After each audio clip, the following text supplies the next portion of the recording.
the Empress of Rejection. The throne hall of the galactic court was a place of shimmering crystal arches and glowing banners of countless civilizations. Yet despite all the riches of 1,000 worlds, the mood was heavy with tension because the Empress had once again rejected a suitor. The courtiers whispered as the representative of the insectoid Kerlak withdrew in shame, his jeweled carapace still gleaming with the dust of battle trophies offered to her as gifts. He had promised fleets uncountable and armies beyond measure. But with one simple shake of her head, the Empress dismissed him as if he were no more than a beggar on the street. This scene had played out for years, and it had become legend across the stars that no one could meet her impossible standards. The Empress herself was a figure of grace and authority, tall and robed in flowing fabrics that shimmered like the surface of a nebula. Her eyes glowed with a cold light, and her voice could silence even the loudest council chamber. She was young by the measure of her species, but her reign already stretched beyond human generations. She was said to have beauty that transcended biology, yet her heart was untouched. She ruled alone and kept the galaxy's most powerful species dancing in desperation around her throne. For some, she was a prize to be won; for others, a puzzle that must be solved. And for all, she was the key to power, because whoever earned her hand would gain influence over the court itself. Advisors often pleaded with her to accept one of the many offers of alliance. They argued that refusing all would breed resentment and perhaps rebellion. Yet she stood firm. She had rejected warriors who could topple planets and philosophers who could bend minds with a whisper. She had turned away merchants who owned half the trade lanes and rulers who commanded vast star empires. To every plea she gave the same reply, that none had yet proven worthy in her eyes. What she sought, she never said. Perhaps even she herself did not know. Across the galaxy, her legend grew darker. To some, she was seen as arrogant and cruel, playing with the hopes of nations. To others, she was wise, protecting her people from weak alliances that would lead to ruin. Songs were sung of her rejections, and children dared each other to imagine what sort of being could possibly sway her heart. In the highest chambers of power, whispers began that she would never choose anyone, that she intended to rule forever alone, and untouched, a symbol of untouchable perfection. Yet change was coming. On the day the human delegation arrived, the court was already weary from the endless cycle of suitors and rejections. When the human entered, there was no grand display of shimmering light, no beasts brought in chains, no choir singing alien hymns. Instead, there was only a single figure stepping forward with measured steps, a man whose appearance to alien eyes seemed painfully plain. He had no radiant markings across his skin, no crown of bone or feathers, no wings or tails or psychic halo. His posture was upright but not rigid, his clothing simple compared to the robes of other envoys. Some of the gathered species snickered openly, their mandibles clicking and their tendrils twitching in mockery. The laughter rolled like waves through the chamber. The Empress lifted her gaze toward the new arrival, and for the first time in many cycles, she did not wave her hand to silence the mockery. Instead, she studied him closely. He did not look down or shuffle under the weight of so many eyes. He did not bow with exaggerated humility as others had done. He merely stood calm and steady, meeting her gaze as if they were equals. That alone was unusual. Most who came before her were blinded by awe or trembling with ambition. This one was different. Whispers ran through the hall. Some asked what species this man belonged to, and when the word human passed through the chamber, many laughed. Again, for humanity was still considered young among the stars. Their colonies were small, their fleets limited, their biology unremarkable. Compared to the ancient and mighty species of the court, they were average in every measurable way. To send a human here as a suitor was seen as a joke, a desperate gamble, or perhaps an insult. Yet the human did not seem insulted, nor did he seem nervous. He looked at the Empress with steady eyes and waited for her to speak. The Empress broke the silence. Her voice was clear and strong, carrying through the vast hall. She asked his name, and he gave it simply, without titles or grand claims. She asked what he offered, and he did not present treasures or fleets. Instead, he said he offered honesty and the strength of his people. The court burst into jeers. Honesty was no currency in the galactic court, and strength was measured in the size of fleets, not in words. Yet the Empress raised her hand, and silence fell once more. Something in his voice carried weight not in power but in truth. She leaned back upon her throne, studying this human who seemed so average, so plain, so ordinary, yet already a spark of curiosity flickered in her gaze, for perhaps for the first time, she wondered if ordinary might hide something greater than extraordinary. The human's arrival. The human stood in the center of the throne hall with hundreds of alien eyes locked upon him in the silence after the Empress had raised her hand, pressed down like a storm before breaking.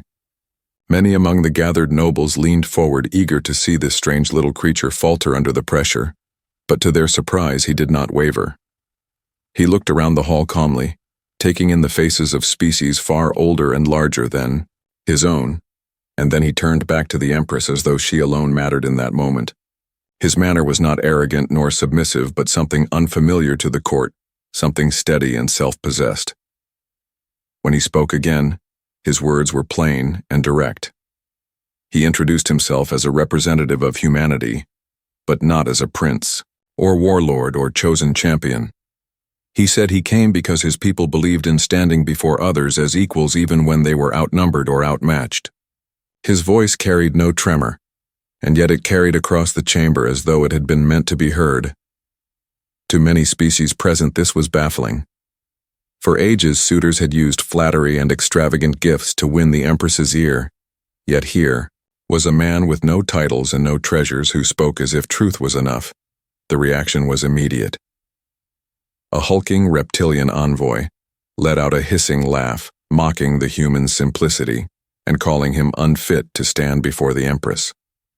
A crystalline dignitary flashed its facets in disdain, declaring that such weakness was an insult to the dignity of the throne. Others joined in the chorus of contempt until the air was heavy with scorn. The Empress listened, but her eyes never left the human, and in that silence between them, the court felt a strange shift, as if an invisible thread had been drawn. The human waited until the uproar faded, and then he spoke once more. He told a short story of his people, not a tale of conquering fleets or advanced weapons, but a story of endurance. He spoke of early explorers who crossed oceans in fragile ships guided by the stars of their own world. He spoke of humans who survived harsh winters with little more than fire and determination. He spoke of men and women who faced impossible odds, not with certainty of victory, but with courage to try regardless. His words were simple, but there was something in them that resonated even with those who wished to scorn him, because they carried the tone of lived truth. The Empress tilted her head, her expression unreadable. She asked him if he came seeking power or glory for his species, and he answered without hesitation that he came seeking understanding. He said that humanity did not yet rule vast empires, nor did they control the greatest fleets, but they carried within them a drive to connect with others and to endure whatever trials the stars placed before them. The court bristled again, but this time their protest was quieter, for some part of them recognized the courage it took to stand unflinching beneath their ridicule.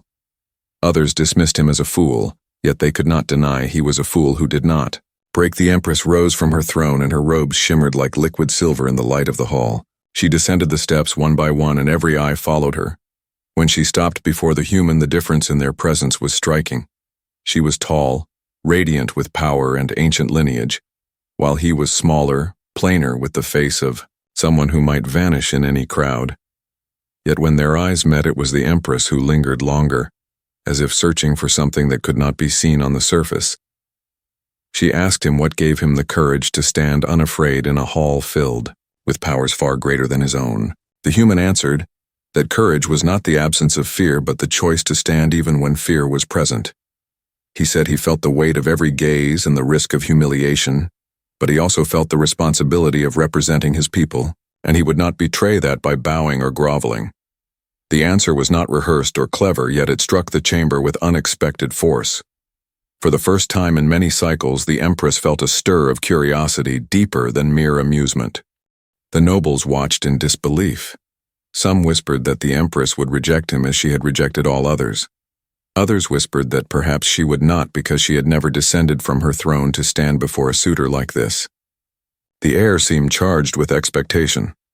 The human stood silently waiting for her judgment, his expression calm, though his heart surely beat with the strain of the moment. The Empress studied him, and finally she turned to her court and declared, that he would not be dismissed as the others had been.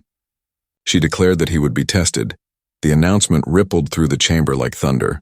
Species that had competed for centuries gasped and hissed in outrage. To grant a test to this average human was to grant him legitimacy, and that was unthinkable.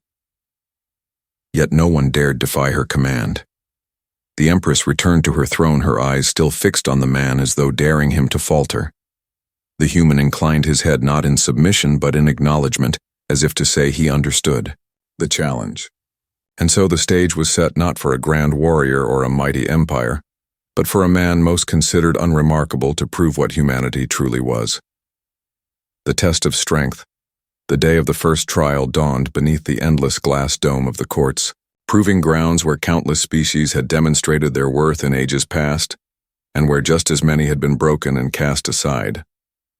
The human entered with measured steps, his expression calm, though every alien eye sought to find the crack in his composure. Around the arena the nobles gathered, their colors bright and shimmering, their voices sharp with anticipation, for they were certain that this plain being from a backwater world would fail swiftly and prove once again that humanity was nothing but an average species unfit for greatness.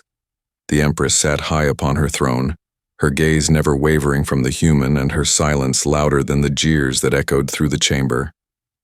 The first test was one of physical strength, a challenge, devised by the reptilian lords whose massive bodies could crush stone with their jaws and rend metal with their claws. Before the human rose a pillar of dense alloy so heavy that even the strongest machines strained to lift it. The task was simple: move the pillar from one end of the arena to the other without assistance. Many expected the human to refuse, others laughed, imagining his frail limbs snapping under the attempt. The human, however, placed his hands upon the cold surface of the pillar and pushed. His muscles strained, sweat poured down his brow, and his breath came harsh, yet he did not stop. Inch by inch he moved the impossible weight, not with sheer power but with determination, using leverage, shifting his stance and refusing to surrender. The crowd fell into silence as time stretched on, and when finally the pillar crossed the boundary line, the chamber erupted in disbelief. He had not matched the might of the reptilian lords, but he had endured longer than many champions who had collapsed from exhaustion before finishing. The second trial was one of the mind designed by the crystalline, scholars whose intellect could process 1,000 equations in the blink of an eye. They presented the human with a shifting puzzle of light and sound, a labyrinth of logic that had humbled countless challengers. The human studied it quietly, tracing patterns with his eyes. He did not solve it with dazzling speed, nor did he unlock its secrets in one burst of genius. Instead, he broke it down step by step, simplifying the problem and applying patience. When a path closed, he searched again. When the lights shifted, he adapted. Hours passed, and many scoffed, claiming he was wasting time, but slowly the fragments aligned and the puzzle dissolved into harmony. The scholars bowed their heads in reluctant acknowledgement, for while his mind lacked their brilliance, his persistence and method had conquered what brilliance alone often failed to master. The third trial was one of fear, a test created by the Shadowborn, who thrived on terror and thrived on breaking the spirits of others. They cast illusions across the arena, horrors drawn from the depths of every challenger's mind. Towering beasts of nightmare lunged at the human. Phantom screams tore through the air and visions of death surrounded him. The crowd leaned forward, eager to see him crumble, but the human closed his eyes for a moment and steadied his breathing. He opened them again and walked forward one step at a time. The illusions clawed at him, yet he did not flee. He reminded himself aloud that fear was only a shadow, that it could not harm him unless he allowed it. His voice echoed across the arena, simple words of defiance, and with each step, the illusions flickered, weakening until they shattered into nothing. The Shadowborn hissed in frustration, for they had failed to bend his will. When the trials ended, the court was restless. They had expected a spectacle of failure, yet instead they had witnessed something they did not understand. The human had not been stronger than the reptilians, nor smarter than the crystalline, nor immune to fear like the Shadowborn. Yet he had passed every trial by enduring, by adapting, and by refusing to yield. The nobles muttered in confusion, some calling it luck, others dismissing it as meaningless stubbornness. But the Empress's eyes shone with quiet fire, for she saw what others could not. This man had no extraordinary gifts, Yet he carried within him something rare, a will that did not bend no matter the weight placed upon it. She rose from her throne and the chamber fell silent. She declared that the human had proven worthy of advancing to the next stage of judgment. Her voice rang with finality and none dared argue, though many fumed in silence. The human bowed his head slightly, acknowledging her words, and though his body ached and his mind throbbed with fatigue, there was a quiet strength in his stance. He had not come to impress them with glory, he had come to show who he was, and in doing so he had planted a seed of doubt in the hearts of those who mocked him. Perhaps the ordinary was not so ordinary after all, and perhaps humanity's strength lay not in being the greatest, but in never surrendering when others would fall. The hidden depth of humanity. The court gathered again to witness the next phase of the human's journey, and this time the Empress did not ask for demonstrations of strength or logic or resilience against fear. She wanted to test the qualities that could not be measured in weight or numbers. The hall was filled with nobles, restless after seeing the human pass challenges they believed impossible. Some whispered that his victories meant nothing because luck could favor even the weakest creature for a time. Others warned that the Empress's curiosity was dangerous, for it gave legitimacy to a species most had dismissed as irrelevant. Yet despite the tension, none dared leave, for all wanted to see whether the Empress would finally reject the man who had unsettled their assumptions. The Empress announced that the next trials would not be of body or mind, but of spirit. She decreed that the human would be placed in scenarios where his choices would reveal his heart and his values. For in her eyes, a leader was not only one who could endure hardship, but also one who could be trusted with the lives of others. The chamber darkened, and shimmering illusions unfolded across the arena, forming the likeness of a battlefield. Alien soldiers, both allies and enemies, lay scattered, their cries echoing through the chamber. The human was given a choice to secure victory by abandoning the weak, or to risk defeat by saving them. Many in the court smiled cruelly, certain that he would choose as others always had, choosing victory above compassion.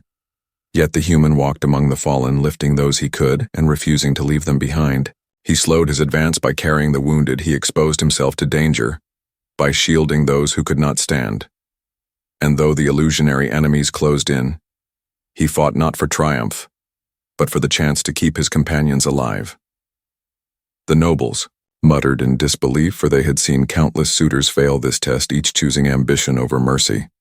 When the scenario dissolved, leaving the rescued still standing, the Empress leaned forward, her eyes unreadable. She had expected stubbornness from him, but not this unyielding loyalty to those who could offer him nothing in return. The second scenario formed a negotiation chamber filled with alien dignitaries, all demanding concessions in exchange for alliance. The human was told that agreeing to exploit weaker allies would win him greater power, while refusing would leave him isolated. This was a trap designed to expose selfishness, a test that had undone many before him. The court watched as he listened to every demand and shook his head firmly when asked to betray the smaller species. He spoke of Earth, where communities endured, not by exploiting their weakest members, but by lifting them together. He argued that true alliance was built on trust, not dominance. His words were simple, but his tone carried weight, and for a moment the jeers of the nobles fell silent as they realized he believed every word. The third trial was subtler still. He was offered visions of glory, a crown upon his head, a fleet that obeyed his command, and the admiration of the galaxy. If only he would abandon the values he had shown. Many who had stood where he stood before had accepted without hesitation, seduced by the promise of power. The human, however, closed his eyes and let the illusions wash over him without reaching for them. He said quietly that power without honor was emptiness, and that humanity's strength was not in crowns or fleets, but in ordinary people who stood for one another. The vision shattered, leaving the arena silent and heavy with the weight of his defiance. The Empress regarded him closely, her expression shifting for the first time from detached curiosity to something more personal. She had rejected countless beings who came offering power, wealth, and beauty, yet here stood a man who carried none of these, and still he stood unshaken. The court seethed, whispering that the Empress was being bewitched by weakness, but deep within themselves some felt an uncomfortable truth. They had spent centuries equating greatness with dominance, yet this human revealed another path, one that seemed fragile, but was in its own way unbreakable. When the Empress rose and declared that the human had passed once again, the chamber erupted in outrage. Nobles shouted that this was folly, that a plain man from a young world could not be held equal to the greatest champions of the galaxy. But the Empress silenced them with a single glance. She told them that strength of body and brilliance of mind meant little without strength of spirit, and she had seen in this human a loyalty and compassion no other suitor had shown. Her words echoed across the chamber, and though many despised them, none could deny that the Empress had spoken with finality. The human bowed his head once more, not in submission, but in respect. His trials were far from over, and he knew it, but he also knew that for the first time his people were no longer invisible. In the eyes of the Empress, he had revealed that humanity was not defined by power or brilliance, but by the simple choice to stand with others, even when it offered no reward.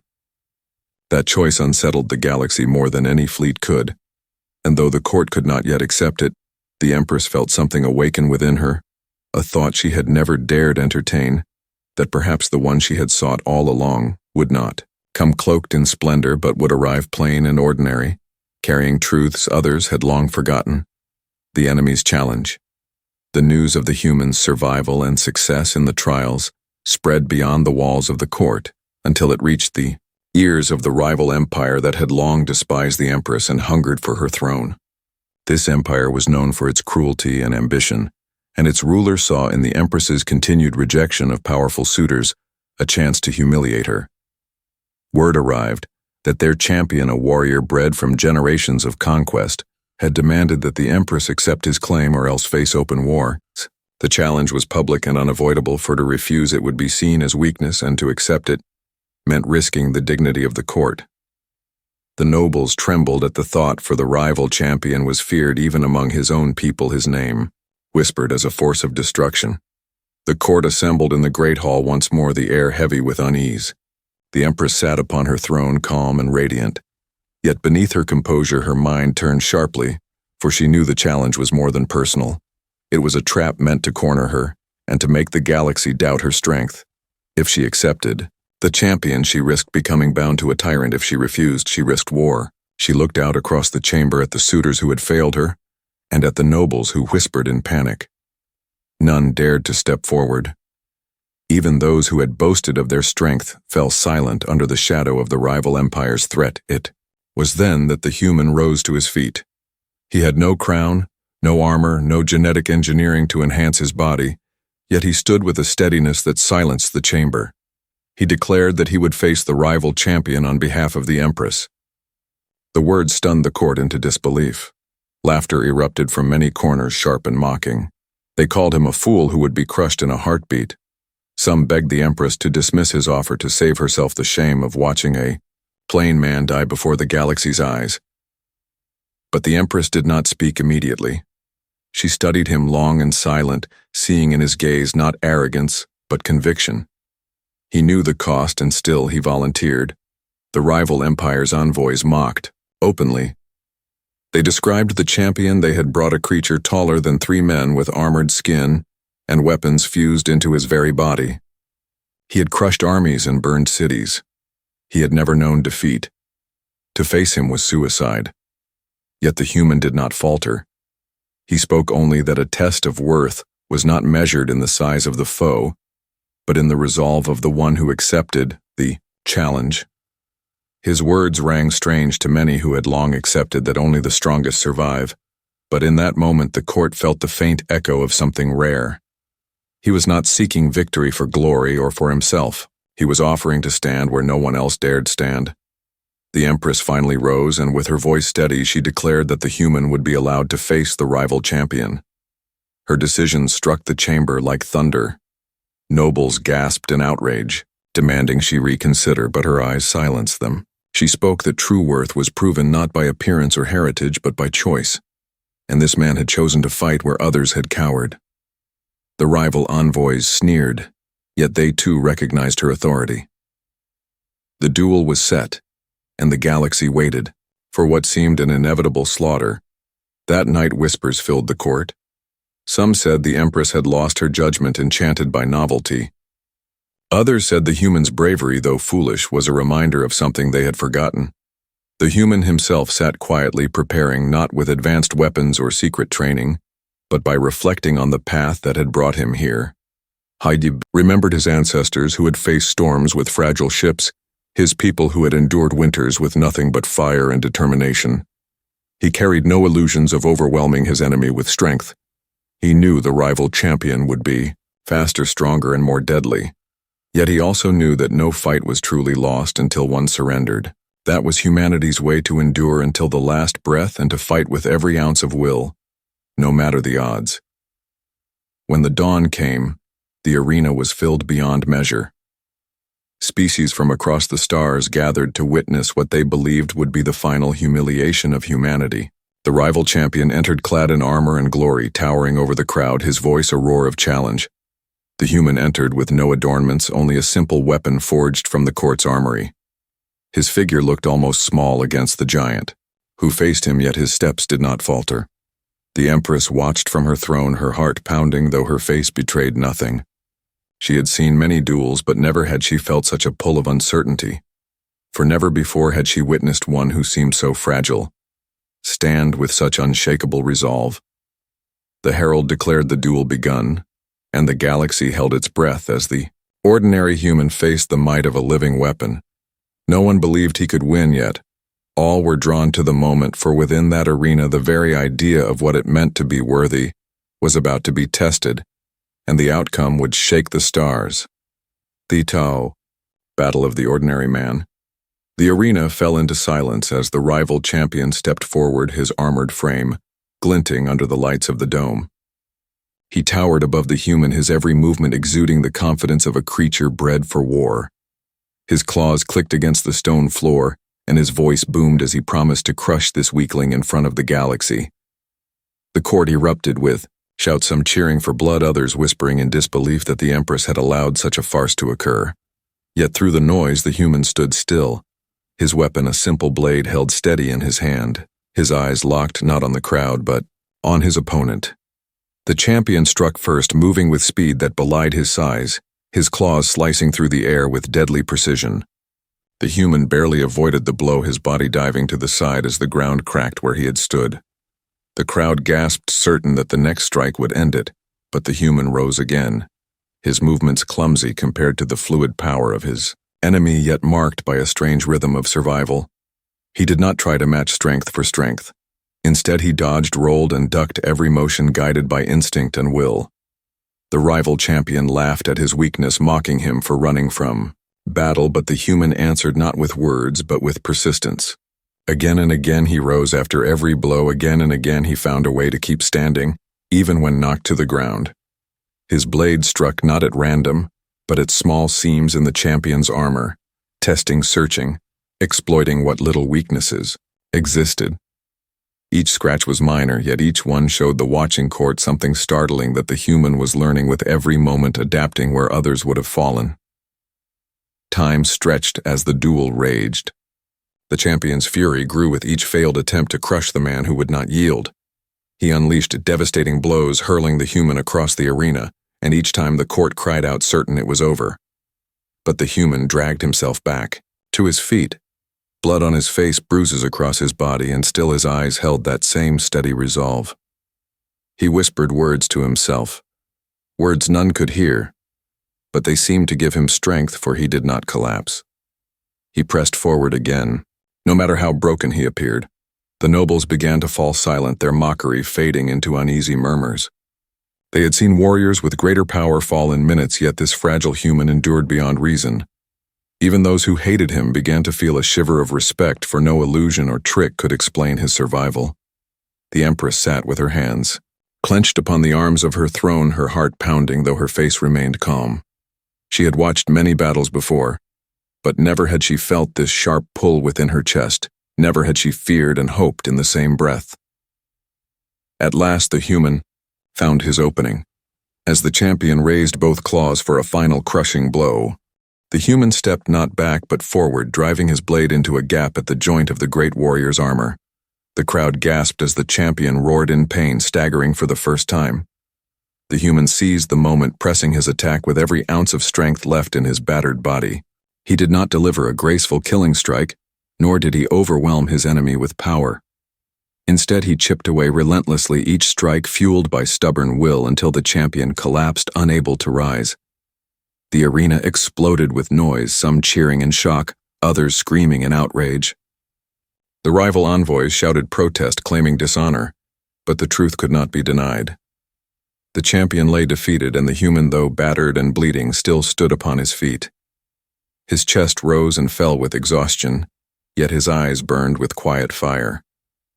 He raised his blade not in triumph, but in simple acknowledgement of survival. He had not sought glory, he had only sought to prove that humanity would not bow. The Empress rose from her throne, her gaze locked on him as silence rippled through the chamber once more. She saw the blood, the bruises, the trembling in his body, and yet she also saw something more, something she had never found in the endless parade of suitors who offered her crowns and treasures. She saw a spirit that did not break. The nobles waited, breathless for her judgment, yet she said nothing, only allowing the image of the human standing victorious to etch itself into the memory of all who watched. The rival empire's envoy stormed from the hall, humiliated, their challenge defeated not by a champion of equal strength, but by a man the galaxy had once dismissed as average. And in their departure, the court understood a truth they could not ignore. Humanity, though small, though plain, though unremarkable in body, carried a power that no calculation had predicted. The duel was not just survival. It was a declaration that ordinary could triumph where extraordinary failed. The choice that shook the galaxy. The arena was still echoing with the aftermath of the battle. The air smelled of smoke and blood and something far less tangible but far more powerful, a sense of awe that hung over every corner of the grand hall.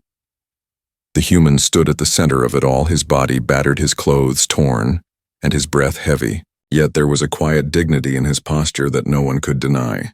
The Empress rose from her throne slowly, her eyes fixed on him, and for the first time the court witnessed a ruler moved not by protocol or duty, but by an emotion that could not be named.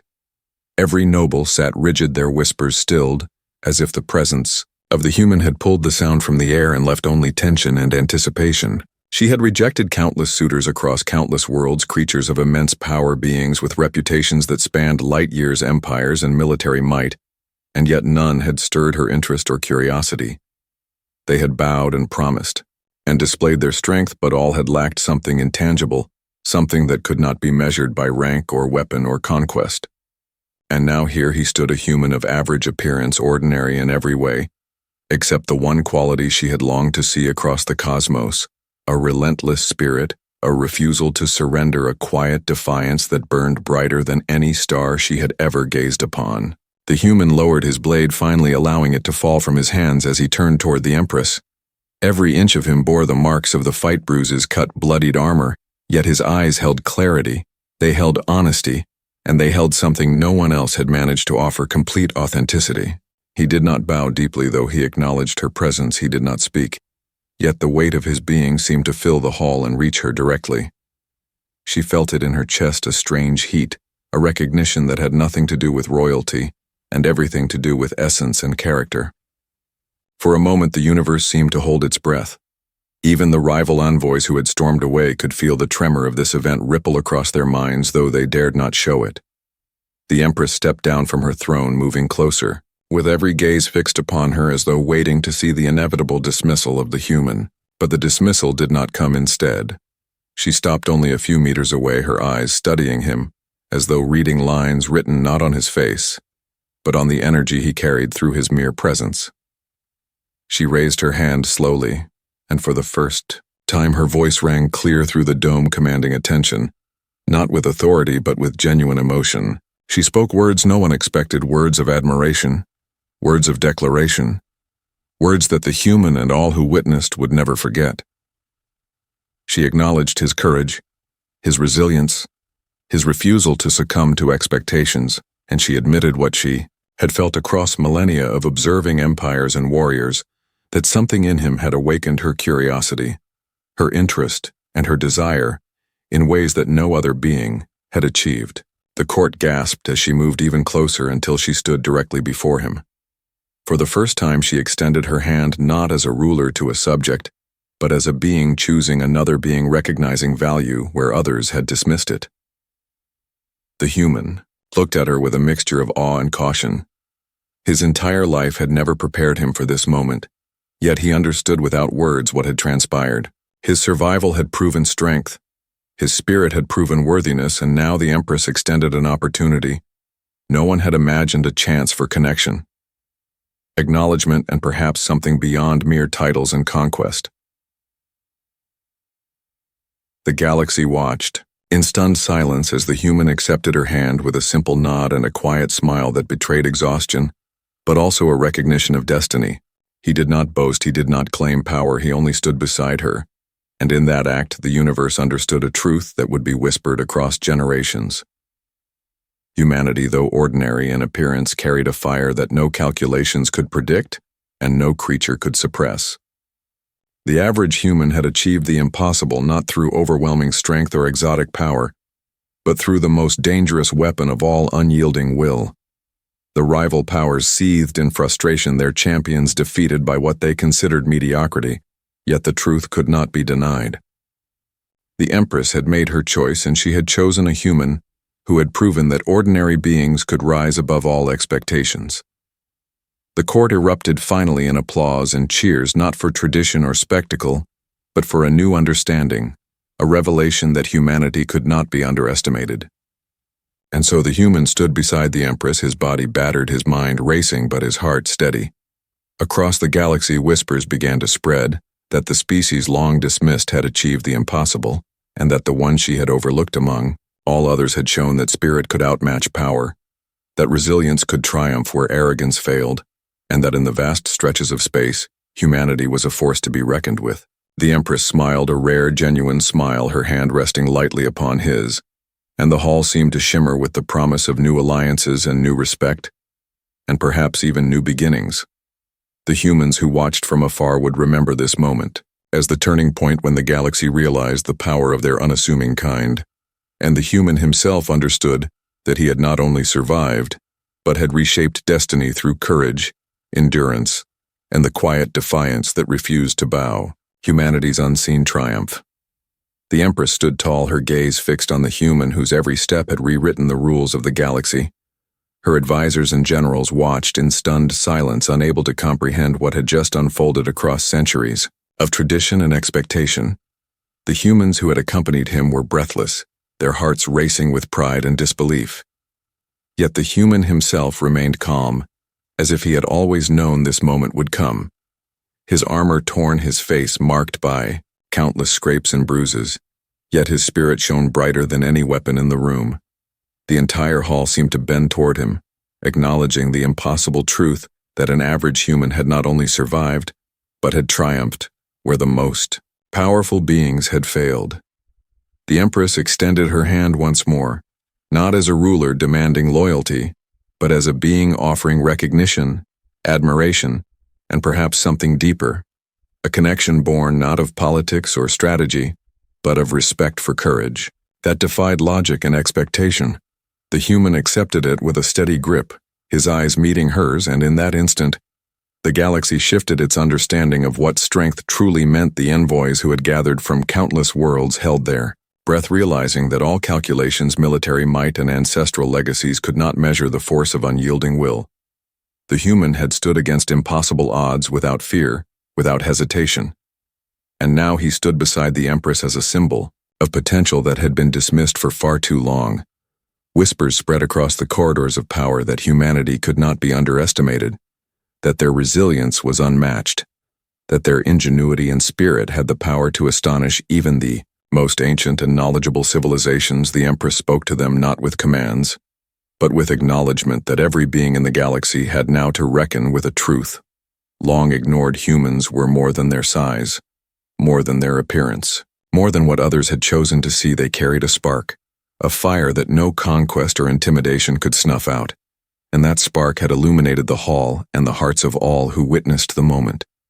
The human looked around at the spectators, some fearful, some admiring, some utterly baffled, yet he remained composed. He had never sought glory, only survival, only the chance to prove that courage. and determination could alter destinies, that one could rise above every expectation, without grandeur, without exotic powers, simply through tenacity, intellect, and heart. The Empress smiled, the first real smile in centuries, one that softened her features and hinted at hope, promise, and perhaps a future she had never imagined before, and she acknowledged the human, not as a subject, not as a curiosity, but as an equal, a partner in the unfolding story of the galaxy, a representative of a species that had long been dismissed. Celebrations erupted not as feast for conquest, but as recognition of a revelation that would echo across star systems, generations, and cultures, that humanity had achieved the impossible, without arrogance, without oppression, simply by embodying resilience, ingenuity, courage, and heart. The human who had once seemed ordinary now became the symbol of potential, underestimated by every measure, yet undeniable in every outcome. His companions cheered, his enemies reeled, and the galaxy itself seemed to tilt toward a new understanding of power. The Empress clasped his hand, and in that gesture the room vibrated with the acknowledgement of a force that could not be denied, a species that could not be overlooked, and a being who had proven that ordinary could become extraordinary through the unbreakable strength of spirit. And so the human stood beside the Empress, the galaxy, watching the moment that would define an era. The whisper of winds through the hall carried stories of courage and endurance, of defiance and triumph, of a species that had refused to bow to expectation, and of a human who had dared to rise above every limitation placed upon him. And in that rising, the galaxy learned to fear, respect, and admire humanity, not for their weapons, not for their numbers, but for the fire within their hearts. The Empress turned to him a final time, her gaze soft, yet filled with admiration, and together they looked out at the stars, knowing that nothing would ever be the same again. The end.